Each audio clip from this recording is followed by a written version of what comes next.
రాటిక LB స్టేడియంలో జరుగుతున్న BJP బహిరంగ సభలో ప్రధాని మోదీ మాట్లాడుతున్నారు. ఇప్పుడు లైవ్ చూద్దాం. माता की हैदराबाद, सिकंदराबाद, मलकाजगिरी, चेवल्ला और भांगीर को अंदर की नमस्कारम.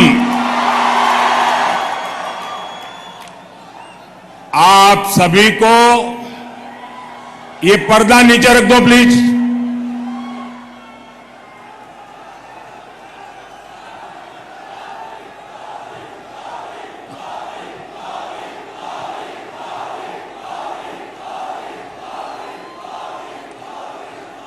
आप सभी को अक्षय तृतीया की बहुत बहुत शुभकामनाएं. आपके जीवन में सुख रहे, समृद्धि रहे, लक्ष्मी जी का आशीर्वाद रहे, आपका भाग्य बना रहे, सौभाग्य बना रहे. ईश्वर से यही कामना है. तेलंगाना अक्षय तृतीया एक बड़ा त्योहार होता है. इसके बावजूद भी आज मैं ये दूसरा कार्यक्रम तेलंगाना में कर रहा हूं और जिस प्रकार से लोग उत्साह उमंग के साथ जुड़ रहे हैं, भारत के उज्जवल भविष्य के लिए ये आपका कमिटमेंट दिखाता है. साथियों, हैदराबाद तो स्पेशल है ही. ये वेन्यू भी और स्पेशल है. आप में से बहुत लोगों को याद होगा 10 साल पहले यही एक विराट सभा हुई थी और एंट्री के लिए पैसे देकर के टिकट लेना पड़ता था. और वो एक ऐसा टर्निंग पॉइंट था जो इस धरती से पूरे देश में निराशा को आशा में बदलने की आंधी चली थी. और आज फिर ये दृश्य, ये माहौल साफ दिखाता है कि तेलंगाना का मूड क्या है.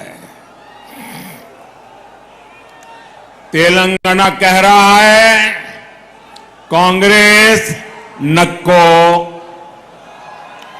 बीआरएस नक्को, एमआईएम नक्को, बीजेपी कोई वोट देंगे, बीजेपी को जिताएंगे. साथियों, मैं तेलंगाना में जहां जहां गया हूं, एक अभूतपूर्व क्रांति मैं देख रहा हूं. तेलंगाना के परिणाम पूरे देश में उत्साह भरने वाले परिणाम आने वाले हैं. साथियों, 4 जून के नतीजे अब बिल्कुल स्पष्ट है. 4 जून को देश जीतेगा. कौन जीतेगा? कौन जीतेगा? 4 जून को 140 करोड़ भारतीयों का संकल्प जीतेगा.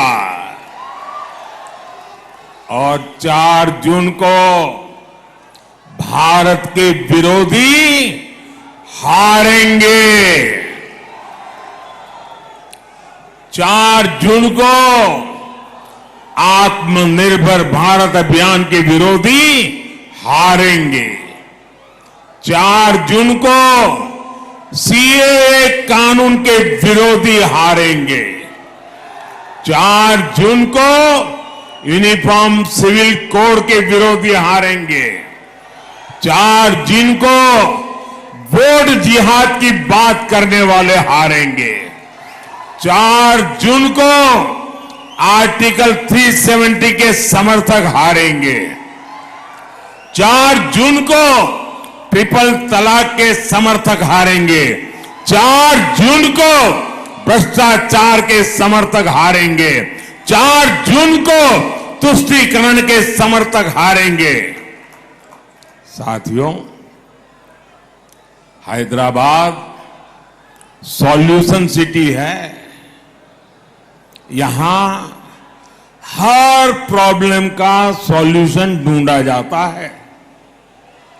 आप मुझे बताइए, क्या भारत करप्शन जैसी प्रॉब्लम के साथ आगे बढ़ सकता है क्या? पूरी ताकत से बताइए, बढ़ सकता है क्या? बढ़ सकता है क्या? क्या भारत को लाखों करोड़ के स्कैम करने वाली पार्टियां आगे बढ़ा सकती है क्या? क्या यूथ की एस्पिरेशंस को इग्नोर करने वाली पार्टियां देश का भविष्य बना सकती हैं? क्या मिडिल क्लास के ड्रीम्स को कुचलने वाली पॉलिटिकल पार्टियां आपका भला कर सकती हैं? क्या हर प्रोजेक्ट में पहले करप्शन का पोटेंशियल खोजने वाली पार्टियां मॉडर्न इंफ्रास्ट्रक्चर बना सकती हैं? तो ये काम कौन कर सकता है? ये काम कौन कर सकता है? ये काम कौन कर सकता है? ये काम कौन कर सकता है? ये काम कौन कर सकता है? मोदी नहीं, ये आपका एक वोट कर सकता है। ये आपके वोट की ताकत है जो इन सारी समस्याओं का समाधान है। आपने बीजेपी को वोट, एनडीए को वोट दिया। भारत भी अपनी दशकों पुरानी प्रॉब्लम्स के सॉल्यूशंस पर काम करने लगा। आज इसका परिणाम हम चारों तरफ देख रहे हैं। भारत आज डिजिटल पावर है। भारत आज फिनटेक पावर है। भारत आज स्टार्टअप पावर है। भारत आज 5वीं दुनिया की सबसे बड़ी इकोनॉमी है। भारत आज स्पेस पावर है। साथियों, ये तो मोदी का ट्रैक रिकॉर्ड है। लेकिन कांग्रेस का ट्रैक रिकॉर्ड क्या है? कांग्रेस का ट्रैक रिकॉर्ड है लूट, लूट, लूट। कांग्रेस का ट्रैक रिकॉर्ड है अपीसमेंट। कांग्रेस का ट्रैक रिकॉर्ड है डायनेस्टी फर्स्ट। कांग्रेस का ट्रैक रिकॉर्ड है आतंकवादियों पर नरमी। हमारे जो फर्स्ट टाइम वोटर्स हैं ना, मैं तो चाहूंगा कि हर परिवार अपने 18, 20, 22 साल के बच्चों के साथ बैठे और 10 साल पहले क्या हाल थे उसकी जरा चर्चा करें। शायद इन फर्स्ट टाइम वोटर जो आज से 10 साल पहले 8 साल, 10 साल, 12 साल के थे, उन्हें तो याद भी नहीं होगा 10, 11 साल पहले यहां दिलसुख नगर में सीरियल बम ब्लास्ट हुए थे। कांग्रेस की सरकार में पहले पूरे देश में ऐसी ही खबरें आती रहती थी। कोई परिवार रेस्टोरेंट में खाना खाने गया है, ब्लास्ट हो जाता है। कोई परिवार थिएटर में मूवी देखने गया है, ब्लास्ट हो जाता था। कोई परिवार बस से ट्रैवल कर रहा है, ब्लास्ट हो जाता था। आज कहीं से भी ऐसी खबरें आती हैं क्या? जरा इस तरफ से मुझे जवाब चाहिए। क्या ऐसी खबरें आती हैं क्या? उधर से जरा बताइए, ऐसी खबरें आती है क्या? ये बम ब्लास्ट किसने रोके? ये बम ब्लास्ट किसने रोके? ये बम ब्लास्ट किसने रोके? ये बम ब्लास्ट रोकने का काम आपने दिल्ली में एक मजबूत सरकार बनाई, मोदी को सेवा हाउस का अवसर दिया, तब जाकर के रुका है। लेकिन ये बात कांग्रेस और इंडी गठबंधन को पसंद नहीं आ रही है। देश में ये खून खराबा फिर से शुरू हो, इसके लिए कुछ ताकतें मोदी को हटाने में जुटी है। इसलिए मैं हैदराबाद से पूरे देश को सतर्क करना चाहता हूं। कांग्रेस को वोट देना मतलब वो पुराने दिन जो कोई अनजान पंजा आतंक को उसके साए में जीने के लिए देश को मजबूत कर दिया था, देश को मजबूर बना देता था। और इसलिए फिर से एक बार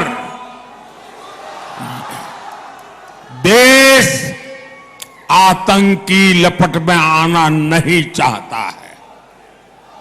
साथियों, कांग्रेस हमेशा से एंटी मिडिल क्लास पार्टी रही है। आप याद कीजिए, जब ये सरकार में तो कैसी कैसी बातें करते थे। इनके एक नेता कहते थे कि मिडिल क्लास केयरलेस हैं। उनके नेता कहते थे कांग्रेस के, वो कहते थे कि जो आइसक्रीम पर पैसा खर्च करते हैं वो महंगाई की शिकायत क्यों करते हैं। याद है ना पुराने बयान? ये कांग्रेस के नेता सरकार में रहते ऐसे बयान देते थे। साथियों, इस बार भी कांग्रेस के मैनिफेस्टो में मिडिल क्लास के लिए जरा सा भी विचार नहीं किया गया है। लेकिन ये लोग मिडिल क्लास की कमाई का एक्सरे करके उसे अपने वोट बैंक की और उनको बांटने की घोषणाएं डंके की चोट पर कर रहे हैं। साथियों, आप मुझे बताइए, आपकी जो संपत्ति है उस पर आपके संतानों का अधिकार है कि नहीं है? जरा मुझे सबके सब लोग बताइए, क्या आपकी संपत्ति पर आपके संतानों का अधिकार है कि नहीं है? क्या कोई सरकार आपकी संपत्ति छीन करके आपके संतानों का अधिकार छीन ले, ऐसी सरकार आपको मंजूर है? साथियों, कांग्रेस ये विचार करके चल रही है। साथियों, कांग्रेस की नस नस में रेसिज्म का जहर भी भरा है। ये शाहजादे के उस्ताद अपने ही देश के लोगों को चीन का, अफ्रीका का बता रहे हैं। शहजादे के उस्ताद की माने तो आज सभी भारतीय नहीं बल्कि अफ्रीकी है।